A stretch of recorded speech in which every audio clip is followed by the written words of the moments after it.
I'm Roderick. I'm one of the, I'm the CEO of disxt. I'm also a neuropsychologist, and next to me standing Sander van Meurs. He's head of strategy at disxt.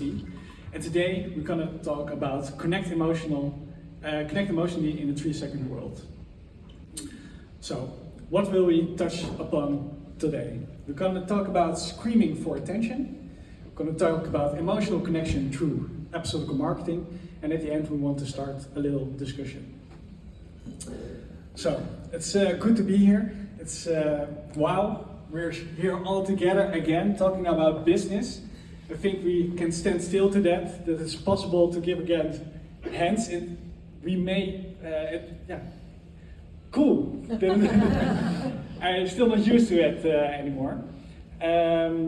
So before I started, Sanna and I, we don't have a talenknobbel, so sometimes we have to look for English words. So please forgive us for that. So as I said, I'm a neuropsychologist, and neuropsychologists do psychological experiments, especially with human beings. I see a lot of human beings over here. So before I can start talking about attention, let's experience what attention really is. So I prepared 2 experiments. It's very easy. You only have to look at the cross in the center of the screen. You can see here faces of celebrities on the left and the right. Don't look at that, but only look at the fixation cross in the center.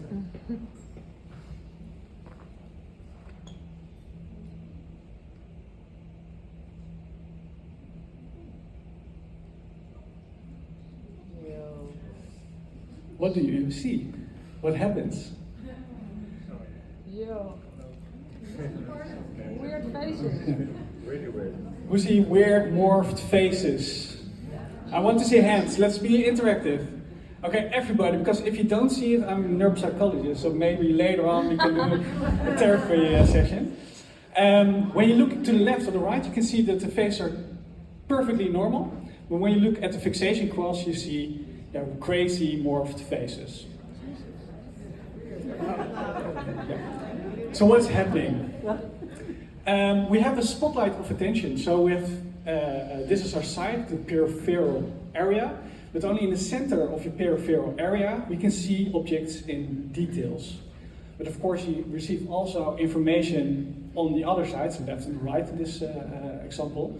But you can't see the details of it, but your brain fills in the gaps. So it thinks, oh, this looks like an eyebrow, this looks like a nose, so make it very big. And this is a mouth, so make it a little, very small, for example. And that's why you see crazy dysmorphed faces. Okay, second experiment.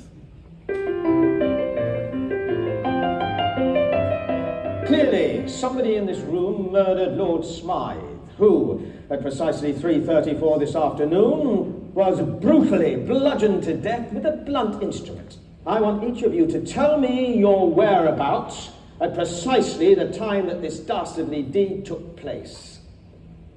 I was polishing the brass in the master bedroom. I was buttering his lordship's scones below stairs, sir. I was planting my petunias in the potting shed. Constable, arrest Lady Smythe. But how did you know? Madam, as any horticulturist will tell you, one does not plant petunias until May is out. Take her away. Oh, something happened? Oh, can you start it over again? So, the plot is already told, but there was another plot after it. Can we start it? Clearly, somebody in this room murdered Lord Smythe, who, at precisely 3:34 this afternoon, was brutally bludgeoned to death with a blunt instrument. I want each of you to tell me your whereabouts at precisely the time that this dastardly deed took place. I was polishing the brass in the master bedroom. I was buttering his lordship's scones below stairs, sir. I was planting my petunias in the potting shed. Constable, arrest Lady Smythe. But how did you know? Madam, as any horticulturist will tell you, one does not plant petunias until May is out. Take her away. It's just a matter of observation. The real question is, how observant were you?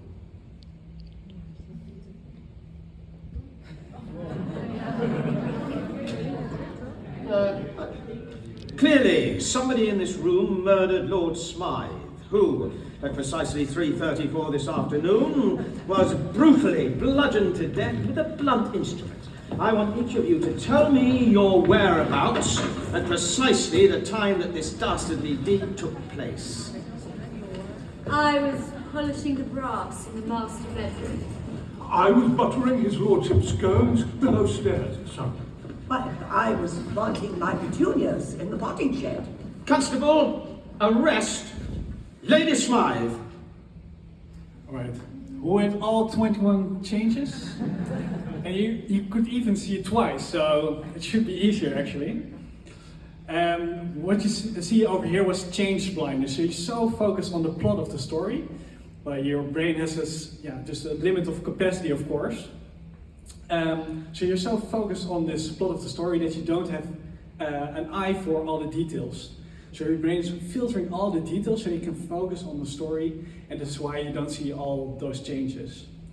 When you apply this theory to marketing, you can talk about creation blindness, for example. When you're so focused in getting to your target, for example, reading an article on nu.nl, there's less capacity left to look at all the creations around it, for example, banners. So, we now all experience what attention is. And I want to welcome you all to the attention economy. In the attention economy, attention is a scarcity. We all experience it. Yeah, we have a limited of attention, of course. Who's known with the word, with the concept, attention economy? Can I see some hands? See, 1, 2, 3. Okay, I'll give you a little bit of history of the attention economy. It started in 2010. In 2010, a lot of platforms were launched. For example, Facebook, Instagram, Fortnite, TikTok, etc. And in our spare time, we can pay our attention to all those digital platforms. So instead of looking out your window or just talking to someone else or making a little walk in the park, we can spend our time on digital platforms. So actually, we can sell attention from consumers, and that's why it's called attention economy.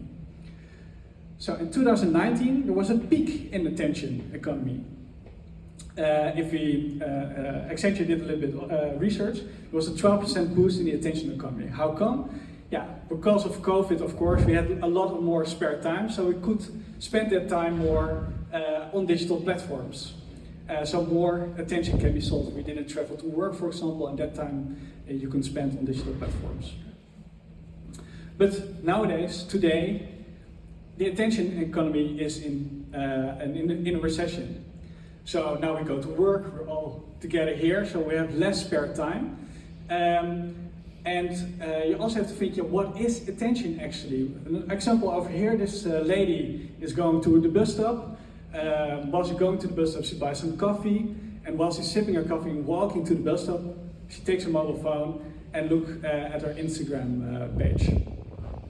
But what kind of attention is she giving right now? Because she's doing a lot of multitasking at the time, so the value of attention will be much lower actually. That's why people are thinking the attention economy is now in a recession. The value of attention is lower. So it's necessary for brands to create fandom, to create a positive sentiment. In other words, to create, we have to earn attention actually. If you look at the attention economy, it's used about grabbing attention, but in the post-peak attention economy, it's about earning attention instead. And if you want to earn it, you have to learn it, of course. So how can we earn attention? You can, for example, do some neuromarketing research. You can look at, will people see my banner on social platforms? And if they look to it, is it clear what the message is? Do they like it? Do they got a positive sentiment to it or negative? What's their attention level on the banner? And that way you can learn more about your consumers. But also you can create your own earned attention KPI. Yes. No. Yeah, if you want to make the transformation from screaming for attention to earning attention, there are some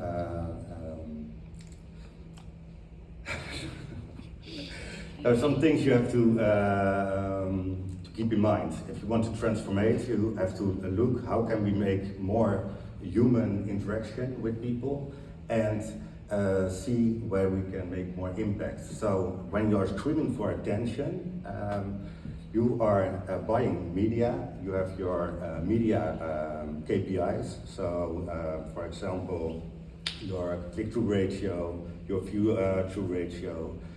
If you are responsible for marketing communication, you have seen the research presentation. It's more like what is our MPS, what is our awareness, but I haven't heard today what people want. So what is the more like the driver for the people, and how can we communicate based on that driver? So some brands, like more the purpose brands, like over here, the premium brands, they buy media and they pay more attention to the drivers of the people, but they often forget to benefit themselves because they have no good marketing communication or a good offer. But if you want to earn attention, I think you have to combine those three things with each other. So you have to buy your media in a good way so you can reach the right people. You also have to know what people drives, what is their emotion, what are the lenses they are looking through into the world, and how can you adjust your marketing communication based on those parameters. I think that's what we call the law of attraction. So if you make the shift from screaming for attention into earning attention, that's the law of attraction. So our message is don't be an attention junkie. Most of the brands are. They buy the media, and most people don't like them. If you have the average CTR from a campaign is like 1%. Most people are really happy with that. That means 99% of the people isn't happy with the message. So nobody likes them. Well, if you want to earn it, you have to learn it. So there are several ways that you can answer that question. We have a methodology that's called episodical marketing. Episodical marketing is just one way that we think we can answer the question to learn what really drives people, and to learn what you need as a brand to become successful in a sustainable way. It's not this month what are our first click conversions, but what really drives people to become a love brand. So we'll start with a small example. Most people, I think, know this example because it was quite hot in the last few months. This is Prince Charles, the Prince of Wales. He was born in 1948, lives in Great Britain, is a Caucasian, male and divorced with children, and has a high income. Now, please meet Ozzy Osbourne, the Prince of Darkness, also born in 1948, Great Britain, Caucasian, a male, divorced, and also on a high income. But I think it couldn't be a bigger difference between these two people when you look to the lens or the drivers for the people. I think Ozzy Osbourne is more like fun, chaos, action, and Prince Charles might be more like authority, that kind of stuff. So I think if you look at Google, for example, when you have your targeting, this is what Google says to you. And your communication will also be pinpointed to these demographic parameters. So if you want to make a real impact, it's not about what people are, but it's about what drives them, you think. Yeah, so in choosing the world, it's key to attract the audience the right way. So keep in mind What are the emotions they experienced at the time being? What are their values? Through what kind of lenses they look through the world? And if you really know that, then you can make a difference. Then you can really get it in the heart and in the brain. You can create a brain position. So another example. We love examples, as you may notice. Who has Netflix? I want to see hands. Okay, cool. Of course, you show your hands. I'm going to ask you something. I'm going to you. How do you decide what to watch on Netflix? A lot of times I can't decide. You can't decide. Yeah. But you have to decide because your partner wants to watch something and all the pressure is on you. Maybe the cast, the actors. Cast actors. Yeah. Some other example? I'm coming to you. Other example? Yeah, cast and actors, but also recommendations from my friends. For example, recommendations. You also can look to trailers or scenes, for example.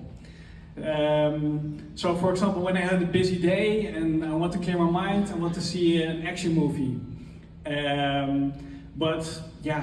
There's also war going on, so I don't want to see a war movie. So maybe a kung fu movie, for example. And I know that Quentin Tarantino has a cool movie called Kill Bill. I never seen it before. So first I'm gonna watch a trailer to see if it really fits my mood at the time.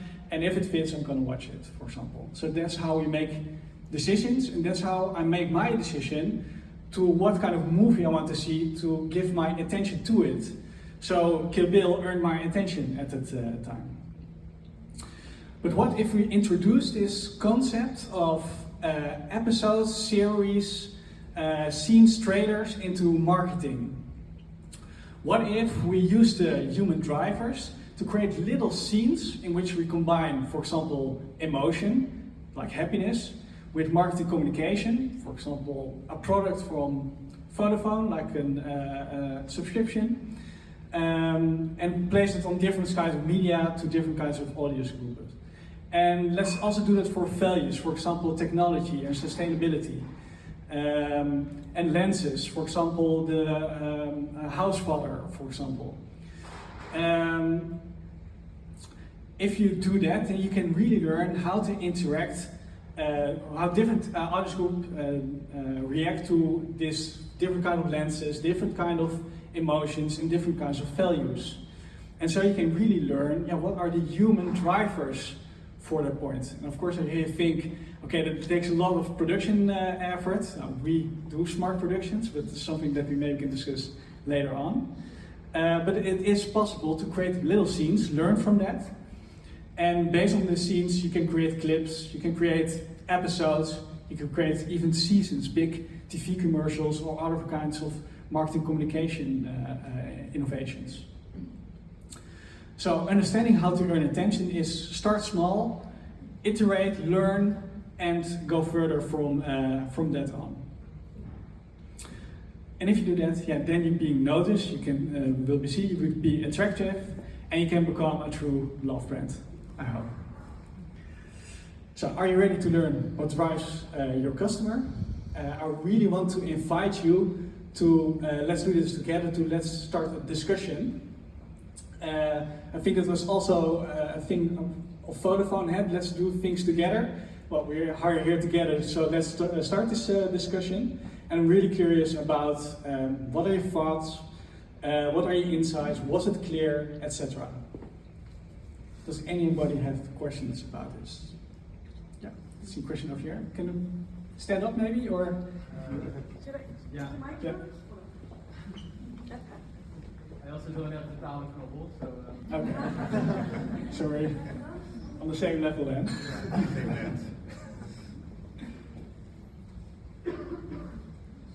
Yeah, I think a lot of people in this room know me for giving feedback to creatives that are sometimes long or too complicated or too technical. And I think I drive them nuts sometimes, so sorry. But when I saw your title of your presentation, it was grab the attention of in a 3-second world. And I don't want to play this on the man, but to be honest, I don't get creatives that are based on the presentation that you give. So what is there the reason behind that?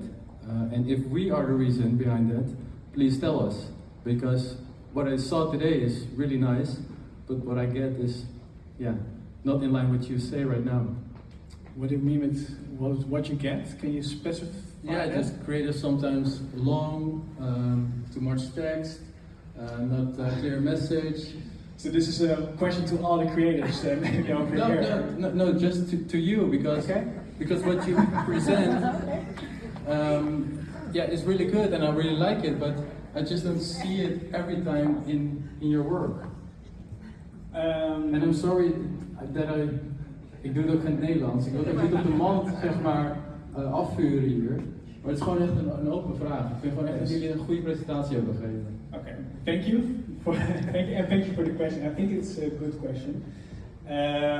Yeah, I think it's a problem because creativity is also freedom, right? So you want to use your free creative mind to create cool stuff.